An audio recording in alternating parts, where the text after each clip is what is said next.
the city-bred SUV. I can't believe what we've just seen. It is simply unbelievable. It is carnage in Hyderabad. We thought Mumbai Indians, with the return of Bumrah and the trade of Pandya, at least their bowling is sorted. They'll have a better bowling attack than they did last year. And as we've just witnessed, in a 10-year-old record that stood tall in the IPL with Chris Gayle at the Chinnaswamy, and that stands broken and how. Heinrich and co in Hyderabad, a combined batting effort with Head and Abhishek Sharma and Markram all joining the party as Sunrisers register the highest team total in IPL history. That is something. Ooh, 270, I've lost count, 273. 77. 77. Explain that, Tom Moody. Well, Travis Head set the tone, didn't he, at the top of the innings. Went out there, as we expect Travis Head to do. From ball one he goes, played a typical Travis Head shot to get off the mark, and found the middle of the bat early and didn't look back. It looks a very good surface, and he set the tone, and everyone seemed to just follow in his wake. And it was nearly like, well, if you're not going to join this party, go somewhere else. Because, but everyone seemed to be in such good form, because it's in that situation you quite often see one or two players strike at a ridiculous rate and catch fire, but you rarely see it happen throughout 120 balls, where everyone who walks to the crease, finds the middle of the bat and finds the boundary at will. Yeah, wow. It was fascinating, wasn't it? Just Travis Head, like you say, set the tone and broke the record for Sunrisers in terms of their fastest 50 of 18 balls, and then 20 balls later, Abhishek comes through with a 16-ball 50, and then Klaasen in the later half, he struggled, didn't he? His 50th was off 23 balls. So I'm flabbergasted. I'm good on SRH. You're devastated as well. I am devastated, yep, and there's not enough tissues in this building to stop the tears that are going to flow as soon as we go off camera.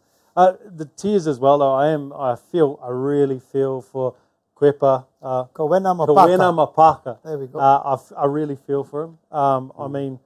Even that fourth over that he bowled, while it was a little bit better than the previous three, at that point, as a skipper, you'd just say, hey, mate, you're done today. We'll park you off, and you don't have to bowl that last one. It was a hard watch, and I honestly, and I know we all agree, I really hope that he has the ability to bounce back from that, because that's a devastating first performance. Yeah, what a game to start, and the highs and lows, and the difference between under-19 cricket and the highest level, if we consider IPL, certainly a level closer to international cricket. Dale Steyn as well, I think, has sent his thoughts across, not with the team this year, but he did tweet to Kwepa Mapaka and says, well, don't worry, this is baptism by fire. This is the Pro League. Yeah, it is. It is. I know, if you look at that scorecard, I feel bad, Wasim. You picked the only batter who didn't cash in your impact players. How bad is that? When you're running cold, eh? I know. But I was actually sleeping yesterday. But don't forget, we need to thank baseball for this, inspiring this performance. Of course. Yeah, it's very good. Of course. Yes. Yeah. Of course, that's where it's come from. Yeah. Shown us the way. 100%. Okay. This is class ball. Class ball. Dan ball. Dan ball. Yeah. No, Vittori won't like that. Wet ball. No, that just sounds horrible. Okay. Tom Moody put out a tweet as well, and it will trigger an interesting conversation here. The use of Jasprit Bumrah. There's also a comment coming through from Shivang Madan. Should he have been used earlier when Abhishek and Head were batting? The use of Jasprit Bumrah. I'm sure there will be an opinion triggered on this. Tom Moody? Yeah, extraordinary, really. When you've got the best bowler in this format in the world, if not all formats in the world, he's certainly, this format of the world, he's your go-to person. For him to only bowl one over, in the first 10 overs, I think until 14th over. I think he came back for his second in the 14th over, 14th or 15th over. Yeah, 14th over is extraordinary. It was the 13th, just correct, 13th overs when he came back, at which point they were already 173. Yeah, game's gone. The game's totally gone. And the thing is, look, I totally get if they want to use a couple of swing bowling options in the first or second over. I understand that. But for mine, Jasprit Bumrah has to bowl 2 overs in the power play, purely because of what he brings to the table. Yeah. One of the priorities in power play cricket is wickets. And he is your best wicket taker. And he always will be your best wicket taker. And for him to be starved of that opportunity, and Mumbai to be starved of the opportunity for, to try to stem the flow of this onslaught, it's just crazy. It doesn't seem right. Yeah, even then, like your matchups in terms of who's your biggest threat, they've brought Travis Head in, we know how he's going to play. And Jasprit Bumrah moving the ball away from Travis Head is a very, very good matchup. Would have liked to have seen him take, I know it's hindsight, would have liked to see him bowl that second over. No issues with Parker bowling the first. Tell me something. No, but honestly, tell me something. I'd like to think that the first 6 is pretty much the plan that you come prepared with. Management, bowling coach way in. It's the Mumbai Indians way, isn't it? You look at all your bowling resources. The first 6, is the captain really reacting to the situation, or is he set with his power play overs? No, still reacting. You should be reacting, because if they get off to a good start against pace on, then you've got to start looking at bringing in a spinner to change the pace up in the 4th or 5th over, even the 6th over. Or you've got to go, well, hold on, Head's getting away. I need to get him out here.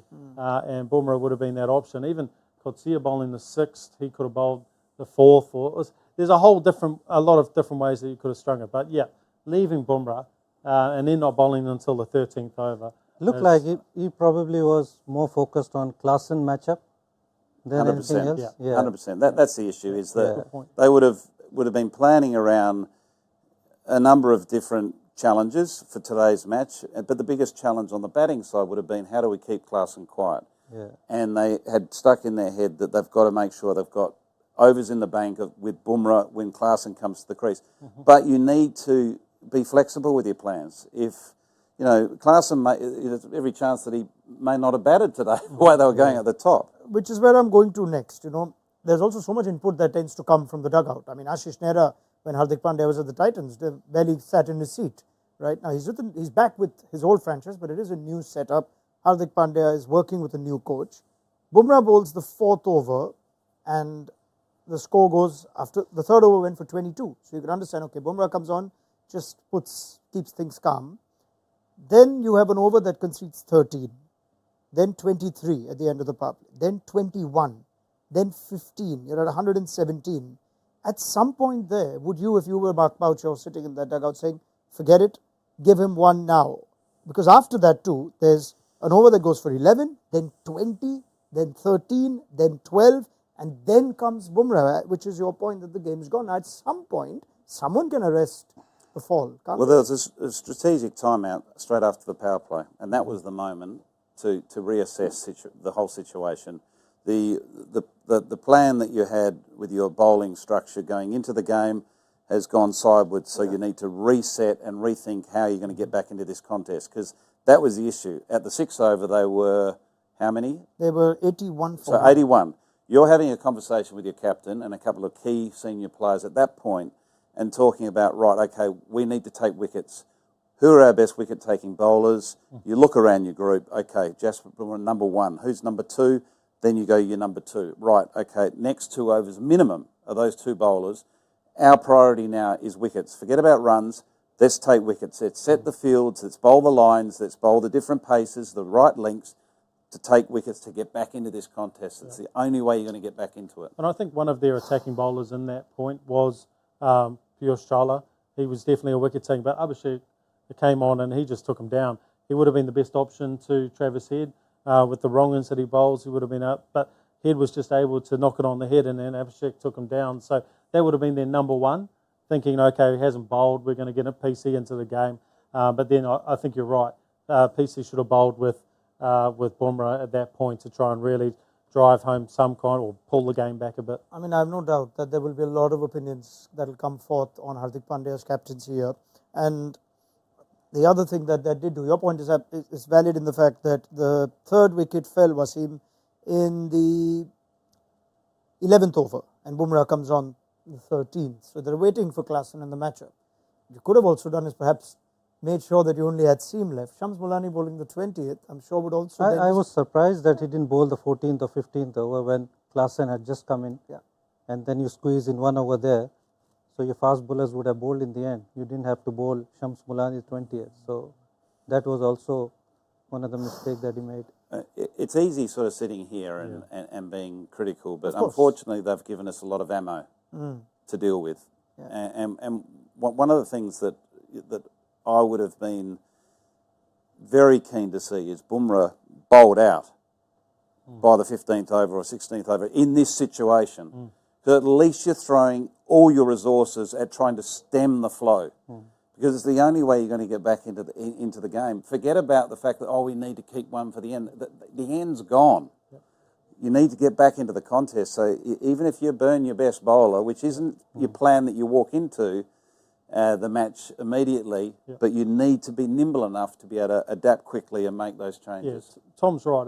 If they had have bowled Bumrah out, he might have gone for 24. Hopefully he would have taken a wicket, but then you're probably looking at, if the guys bowl half okay, they're probably still looking at 230 because of the momentum shift in the game from Bumrah bowling. And then, 230 on that wicket, you're a starter's chance with the batting lineup that Mumbai's got. 277, geez. Mental. I mean, that's a new record, isn't it? Yeah, and I'm surprised also that Hardik bowled himself out by the 14th. He can become a death overs option if plans 100%, change. 100% agree. But he's bowled himself out of the 14th, knowing that in the last 6 there has to be a spinner. If it wasn't Mulani, it would have to be Piyush Chawla. Yeah, and they had only lost 3 wickets, so it's not that by delaying it, the things are going to get worse, get easier. In fact, Very because quickly, yes, the decision of bowling first after winning the toss, fair. Yeah, look, I think that was not the issue. that's I think chasing at Hyderabad is always a good option. It's a very hard ground to defend once batters get in. They're deep pocket, square of the wicket. Wasm, you'd know, you've played there many times. It is a good batting surface, in the evening. Okay. Well, maybe somebody has to be the Jack Cullis in that dugout and tell the Mumbai batters they're probably 20 short. 120 too many. But you're right, that is a really good point, right? Because 120 too many, this could have a massive impact on their net run rate, almost acts as another win against them when it comes to the back end of the tournament. So hopefully from a Mumbai fan point of view, they can get close enough to this that it doesn't impact them significantly. They will need all their batting resources, the very best of each of them, and a lot else to come together. But the Sunrisers Hyderabad not only have the chance to bounce back from the KKR win, they have a chance to secure a significant advantage to their net run rate. So we keep an eye out for how Cummins v Rohit Part 2 goes in the last 6-8 months or so. Hardik Pandya will be under some pressure. Watch out for when he comes out to bat. This could go in many ways. You'd not want to anticipate how badly this could go for the team chasing a score like this. And I think Umran Malik has come on as the impact sub. So that tells us. Yeah, for Travis Head. It's not a bad game for Umran to return. You got left Perfect. out. 270 on the board. Yeah, look, I'm a huge fan of Umran Malik. He's a genuine wicket taker, and a lot of people get too wrapped up in his economy. He's not there to bowl with a good economy. He's there to have an impact, to take wickets. If he goes at 11 and over, well, so be it. If he gives me a couple, I'm happy with that. And you just got to be careful when you bowl him, and you've got to make sure you have the right fields for him. Right. Rohit Sharma's 200th IPL game, and he probably needs to get something close to that himself if the Mumbai Indians stand any chance. Quick prediction, an outrageous prediction as well. I'd be very impressed to see if anyone goes for Mumbai to even come close here. Yep, I'm going to say Rohit Sharma. Outrageous would be to Mumbai to win, isn't it? Yep. Are you saying that? Yep. No. I'm going to say Rohit Sharma 130 off 60 balls and Mumbai win. Tom? Mumbai lose by 150. Yeah. That's the other outrageous one I was thinking of. Right, Wasim? I am saying Hardik Pandya to get a 50. Okay. We'll leave it there. That's outrageous. Conservative. A safe one. Say 80. Yeah. If he Four gives maybe. himself as many balls He's as he trying to did get some last points time, back, eh? it's quite an outrageous call if he comes in at number 9 or something again, like the last game.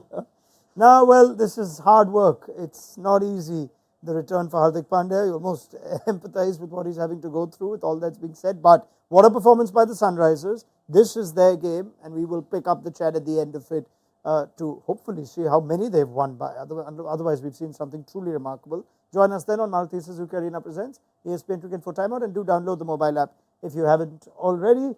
It's kept our scorers and our comms pretty busy this innings, just 4, 6 and describing each of them. But you'll get the fastest scores right there on the ESPN Cricket for mobile app. See you at the end of the game.